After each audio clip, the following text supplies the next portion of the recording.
ഇന്ത്യക്കെതിരെ പാകിസ്ഥാൻ കരസേനാ മേധാവി ഫീൽഡ് മാർഷൽ അസിം മുനീർ നടത്തിയ ആണവ ഭീഷണികളും മറ്റു പ്രസ്താവനകളും ആഗോളതലത്തിൽ വലിയ ചർച്ചകൾക്ക് വഴിയൊരുക്കിയിരിക്കുകയാണ്.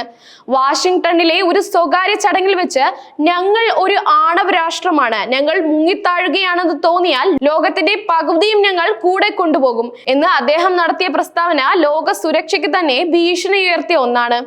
ഒരു ആണവ രാഷ്ട്രീയത്തിന്റെ സൈനിക മേധാവി ഇത്തരത്തിൽ പരസ്യമായി ഭീഷണി മുടക്കുന്നത് അന്താരാഷ്ട്ര നിയമങ്ങളെയും നയങ്ങളെയും ഗുരുതരമായി ലംഘിക്കുന്നതാണ്. പാകിസ്ഥാന്റെ ആണവായുധ പരിപാടികൾക്ക് പിന്നിലെ നയങ്ങൾ എന്താണെന്ന് ഇത് സംബന്ധിച്ച് ആശങ്കകൾ ഉയർത്തുന്നു. പാകിസ്ഥാൻ മുങ്ങിത്താഴുകയാണെന്ന് തോന്നിയാൽ ആഗോളതലത്തിൽ പ്രതികാര നടപടികൾ സ്വീകരിക്കണമെന്ന് അദ്ദേഹത്തിന്റെ നിലപാട് ആഗോളതലത്തിൽ പാകിസ്ഥാനെ ഒറ്റപ്പെടുത്താൻ സാധ്യതയുണ്ട്.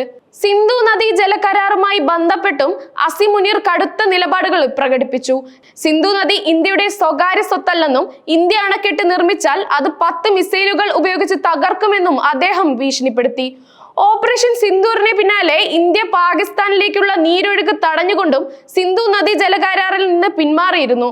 ഇതിനോടുള്ള പാകിസ്ഥാന്റെ കടുത്ത പ്രതിഷേധം കൂടിയാണ് ഈ പ്രസ്താവനയിലൂടെ പുറത്തു വരുന്നത്. ജലവിതരണവുമായി ബന്ധപ്പെട്ട് ദീർഘകാലമായി നിലനിൽക്കുന്ന പ്രശ്നങ്ങളെ സൈനിക ഭീഷണിയിലൂടെ പരിഹരിക്കാനുള്ള ശ്രമങ്ങൾ അന്താരാഷ്ട്ര തലത്തിൽ അംഗീകരിക്കപ്പെടാൻ സാധ്യതയില്ല. അന്താരാഷ്ട്ര തലത്തിൽ ഭീകരതയ്ക്ക് പിന്നിൽ ഇന്ത്യയാണെന്ന് സ്ഥാപിക്കാനും അസിം മുനീർ ശ്രമിച്ചു. കാനഡയിലെ ഖാലിസ്ഥാൻ നേതാവിന്റെ കൊലപാതകം, ഖത്തറിൽ തടവിലാക്കപ്പെട്ട 8 ഇന്ത്യൻ നാവിക ഉദ്യോഗസ്ഥരുടെ അറസ്റ്റ്, കുൽഭൂഷൺ ജാദവ് കേസ് തുടങ്ങിയ വിഷയങ്ങൾ ഇതിനായി അദ്ദേഹം ഉദാഹരിച്ചു.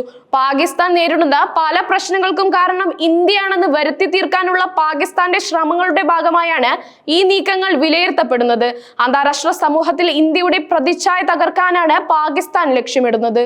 അസിം മുനീറിന്റെ ഈ പ്രസ്താവനകൾ ഇന്ത്യ പാകിസ്ഥാൻ ബന്ധത്തിൽ പുതിയൊരു പ്രതിസന്ധി സൃഷ്ടിച്ചിരിക്കുകയാണ്. ഈ പ്രസ്താവനകൾക്കെതിരെ ഇന്ത്യ ശക്തമായ പ്രതിഷേധം അറിയിക്കുമെന്നാണ് പ്രതീക്ഷിക്കുന്നത്. അമേരിക്കയുമായി നല്ല ബന്ധം സ്ഥാപിക്കാൻ പാകിസ്ഥാൻ ശ്രമിക്കുന്നതിനിടെയാണ് അസിം മുനീർ ഇത്തരമൊരു പ്രസ്താവന നടത്തിയത്. ഇത് US-പാക് ബന്ധവും ബാധിക്കാൻ സാധ്യതയുണ്ട്. അന്താരാഷ്ട്ര വേദികളിൽ പാകിസ്ഥാനെ ഒറ്റപ്പെടുത്താൻ ഇന്ത്യക്ക് ഈ പ്രസ്താവനകൾ ഉപയോഗിക്കാൻ കഴിയും. വരും ദിവസങ്ങളിൽ ഈ വിഷയത്തിൽ കൂടുതൽ വിവരങ്ങൾ പുറത്തു വരുമെന്ന് പ്രതീക്ഷിക്കാം.